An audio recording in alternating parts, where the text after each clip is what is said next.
acımaya, bir kardeşlik dünyaya, adalet barış dünyaya.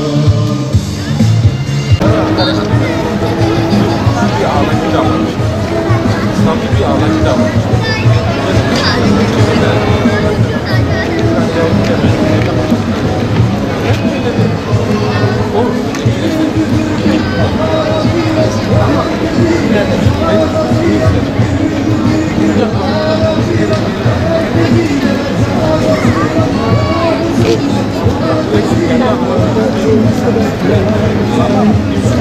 Mümin olarak.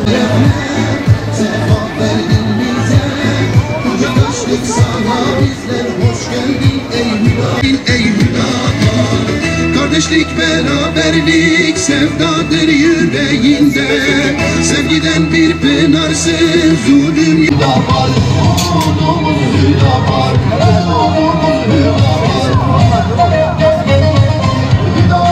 15 Temmuz Meydanı'nda 22-23 Ekim arasında kurmuş olduğumuz standla beraberiz. Kurmuş olduğumuz stand partimizin gençlik kolları tarafından 23-30 Ekim arasında Umut Sende temasıyla gerçekleştireceği etkinliklerin ilkidir. Bugün bu standımızda da daha önce partimizin gençlik fonu,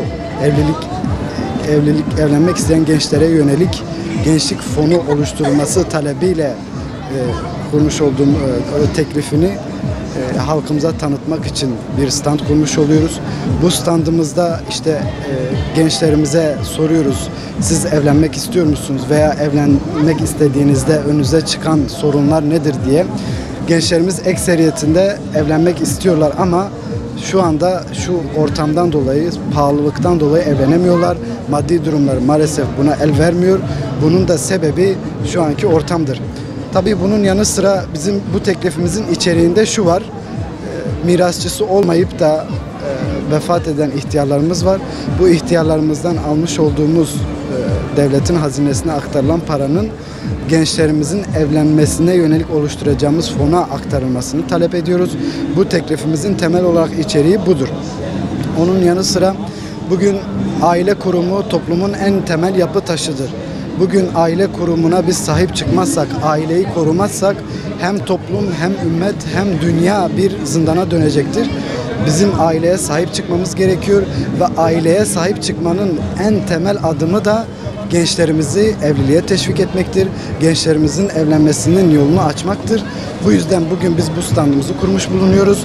Bu standımızda gençleri evliliğe teşvik ediyoruz ve inşallah 2 gün boyunca da bu standımız devam edecek.